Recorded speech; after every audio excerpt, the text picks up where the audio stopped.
Welcome to your video team on the road as we visit Higher Voltage, where business owners go to power up their brand.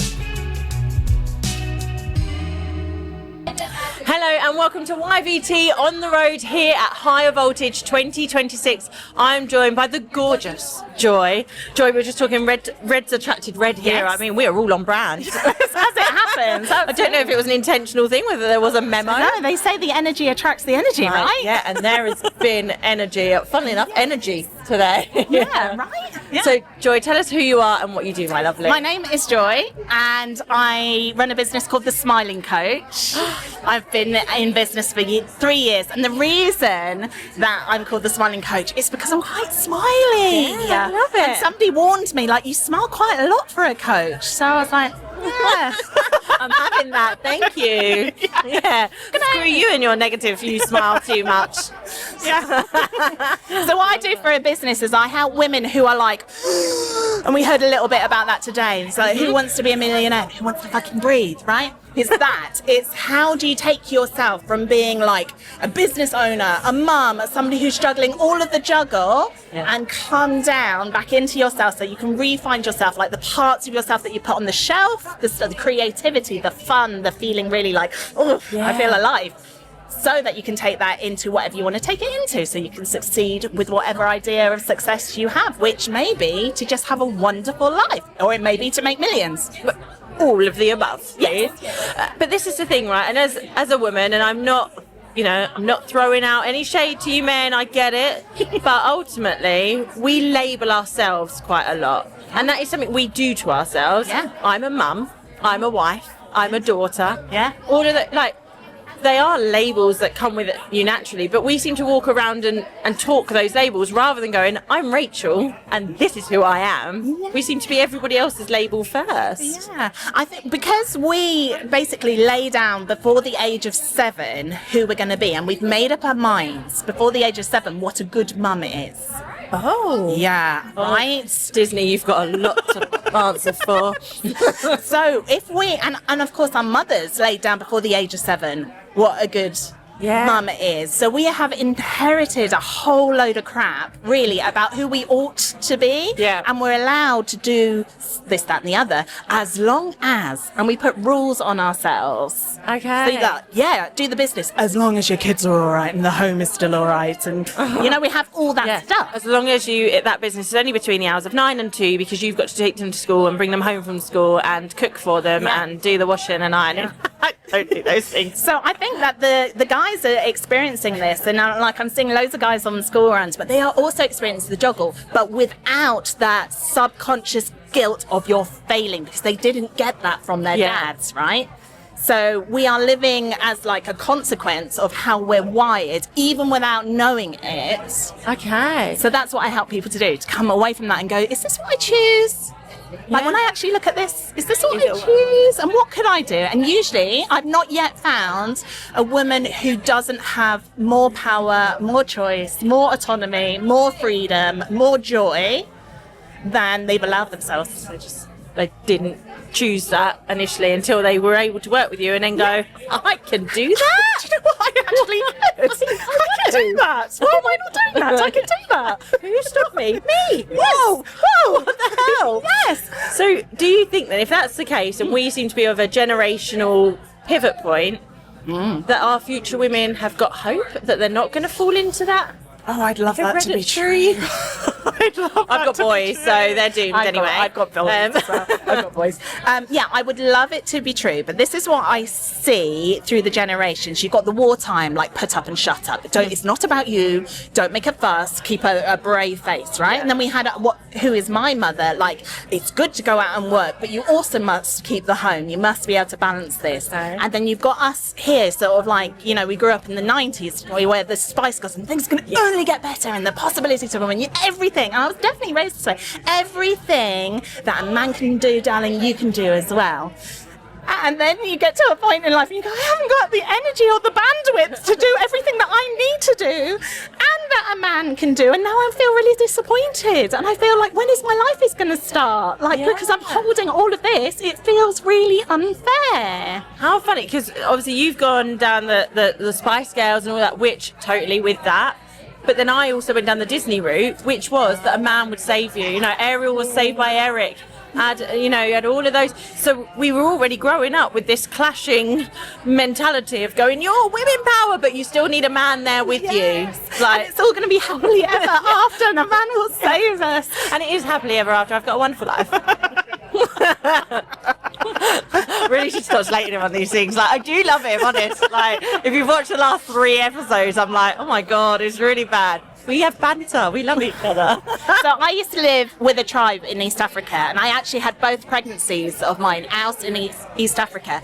And I used to talk about sex and women's bodies and women's power, and it was quite confronting to the powers that be. But people would tell me their confidences, right? And they would comment on how we are in the West. And they were like, what? So, just to be clear, you just have one guy? And I'm like, yeah, well, we don't really, like, we like have one guy and then we finish it and then we have another guy. Like one at a time. Like one at a time. And they're like, oh, that's awful. And what a responsibility. They were really sad, like, because you're breaking somebody's heart, and that's so painful. So I asked them for their wisdom. They said, right, you should never start with one. You should have 3. Like, a woman should have 3. Like, oh my God. So you have one who is like the marital face in society, the father of your children. Then you've got one that goes, you know, for the money, like maybe an older guy who can give you what you like. And then you've got one that you get your kicks from. And so the idea that we put that responsibility, the Disney style one, on one guy, they're like, that is never going to work, is it? Oh my goodness, no. Yes. Oh, I don't know the right answer. I don't know. I'm going to scrap the answer. So the thing that was really interesting about living in Africa is it takes all those rules off the table. You know, all the things that I'm saying that we've inherited, when when you're around people who have not inherited those rules, you go, oh, hang on a minute, this is all just a belief. And how small-minded of me, to be that the world works the same as us. And you're saying you're out in Africa going, this is your normal. Yeah. Like, and I'm sure there is so many other normals out there. Oh, so many. That we're like, we're a fraction of. It's just, this is just our upbringing. And that's kind of how I got into the work that I did, because having lived in rural Africa and like been pregnant as well, I was very aware of my womanhood and what was expected of me, and, you know, various stories there. But when I came back to the UK, I noticed that women were not entirely well. They were racing, you know, and they were frazzled and tense and aching and, you know, grinding their teeth at night and all this kind of stuff. I'm like, oh my God, where have you been? And so, like, people sort of turn up and they're half-pressed and they're like, oh gosh, I'm sorry I'm late and I've got to get somebody else, but I'll just spend 20 minutes with you now because I said I would have come and I'm already an hour late. And like, I just thought, gosh, like, we are exhausting ourselves and making ourselves ultimately quite sick. Yeah. And we're not present in the way that we want to be present. But it feels like there isn't a choice, because if you understood what my life was like, then you would be the same. Yes, I probably would. But it doesn't have to be that way. I choose not to do that. Yeah. And that's why you're always smiling. Yes. Well, I'm very, very The deliberate. reason we're not smiling is because we're like, oh my God. So I went into business not so much to be a businesswoman, between you and me. I went into business because I knew that I was a really good coach and I could help people to find what I felt like people were really, really wanting from their lives. We've got one shot, right? We've got one life, one lot of oxygen. Why not make it as brilliant? Like, don't get to the end of life and then be like, oh, whose life was that? Yeah. Like, I just did everybody else's priorities, and I thought they were mine, but they were never mine. Incredible. I could talk to you for hours. Oh, I'd love about you it. I generally, I'm like, oh my gosh, but what brought you to higher voltage then? Shall I tell you the real truth? Because I'm not very businessy. Because I have a business, but I don't know how or why or what happened. So I started my business in order to have the life that I wanted to have and be the person that I felt like I was put here to be, right? For the people whose lives I can utterly change. And I've already got what I want. Like, I'm really fulfilled. I've got enough money. And I came here today because there are some proper quality people in this room, right? And I wanted to connect with them and see them in real life and be with them and with their energy and their passion and their enthusiasm and just share this experience with them because, you know, you can get to the end of life and you haven't done anything perhaps and you could just forget it. This is it. You're fulfilling life and you're happy, but actually now go and experience some more things doing that as well, right? Like, you've got the money you need, you're fine, you're happy with the life and family, and well, then let's just add more happiness. That's it. Let's just add more happiness. Like, I got to this level, I'm just going to take it up a notch. I freaking love it. Yeah, we don't need to be moderate on that. We can really treat ourselves. I can just be really more happy. Yeah. Love that. So are there any takeaways, like actions that you have kind of gone, do you know what though? That was a good little nugget there, and I am going to action that. There are some nuggets. I'm a little bit of a rebel, and I'm quite aware of what I enjoy to do, and I'm also quite aware of what I don't want to do. And I think some of the things maybe, you know, the friend zone, for example. Yeah. The friend zone, that is a nugget. Recognizing, like, quite honestly, actually, I've just had this corrected. Teresa, this is how I heard it, and then somebody said, no, that's not what she said. Okay. I heard the email audience is a email newsletters, non-negotiable. And then somebody said, no, she didn't say that. She said an audience is non-negotiable. And I really enjoy bouncing off the energy of a real life person. So sitting down and writing, for me, feels really like I would rather be at the beach. Yep.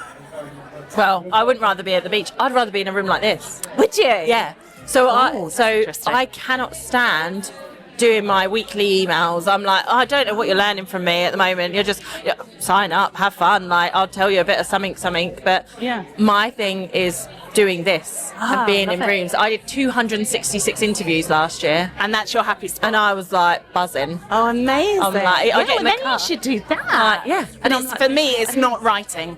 No. So I like humans. That's it. So it's building that audience the way you want your audience built. Yes, and I have my own little mechanisms for that, and I enjoy those mechanisms. Exciting. I love it. Do you think you'll be back next year? I would like to be, for sure, because it's like, I mean, there's going to be women wearing red, is there not? Yeah, absolutely. I think next year she's literally got to put that, you have to wear something red. That's got to be a protocol next year. In fact, I'm telling you now, you're going to listen to this, that's my invitation to you to wear something red next year. Joy, it has been amazing talking to you. We're going to grab all your details, all your links. We're going to put them in the show notes and description. Go and connect with Joy, be happy, find your happiness, and then go level up that happy, because you're allowed more happiness. Thank you so much. Thank you for watching Your Video Team on the Road. If you would like your video team to come to your event with their video podcast pop-up studio, get in touch with us at yourvideoteam.co.uk/pop-up.